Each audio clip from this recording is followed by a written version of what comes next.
where did you adopt Cooper from? I didn't adopt him. My brother did it, but he got him from Blacktown Animal Holding Facility. And how long ago was that?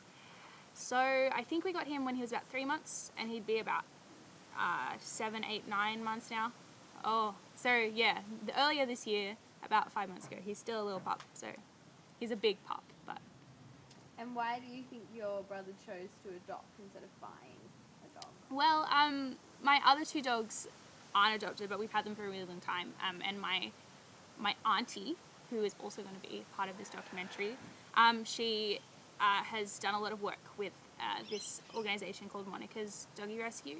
And so after she's been doing that, our family kind of started to understand adoption more and how much better it is for the animals. He went to get an adopted dog just because he wanted to give another animal a chance instead of going and finding someone at a breeder.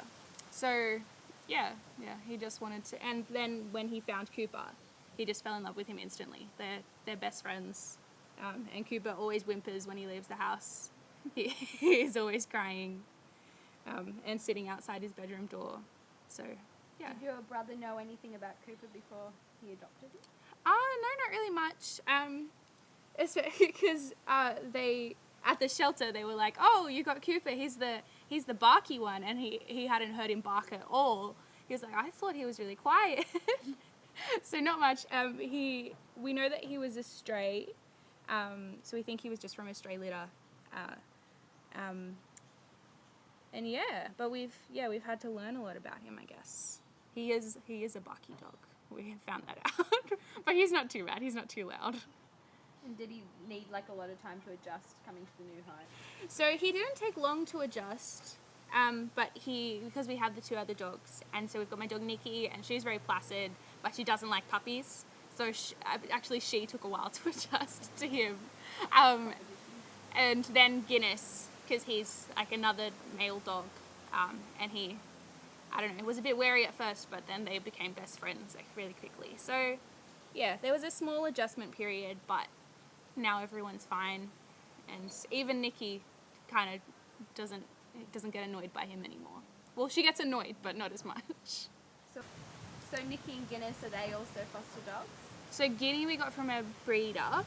I think my parents knew the breeder, and I know they definitely wanted a black lab, so I think that's why they went to a breeder, but that was a long time ago. I don't know if they'd still do that.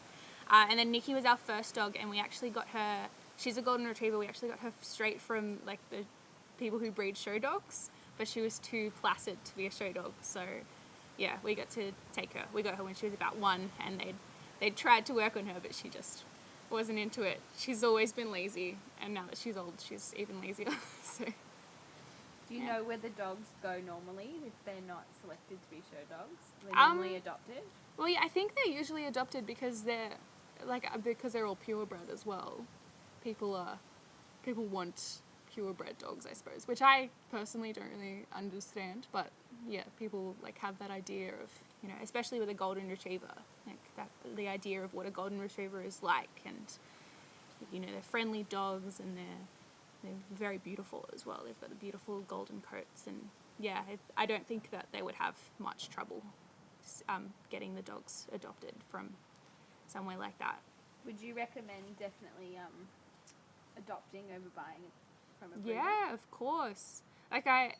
We've got Guinea, and we bought him from a breeder, and I love him very much. I wouldn't trade him for the world, but looking back on it, I think it's always better to go to a breeder, and because I have dog allergies as well, and there's certain dogs that are better for my allergies, but I think it's always better just to keep an eye out on the shelter while you're looking for a dog, and not go straight for it and wait until a dog comes up that is the dog for you, instead of going out and being like, oh, I'm going to get a little puppy. And yeah, I think it's always better to just have patience and find a dog that you can connect with.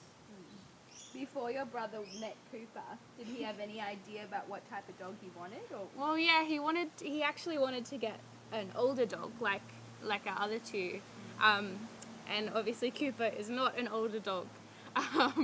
But yeah, when he met him, he just knew that he was the right one. So yeah, definitely not what he was expecting, but he's a very active dog as well. So he's like, we think he's a Kelpie Cross Staffy. So that's good for my brother because he goes out to properties a lot and he, rides motorbikes and stuff, and Cooper's always chasing him around. So that's good for both of them, I think. Do you actually know what what breed it is before you adopt it?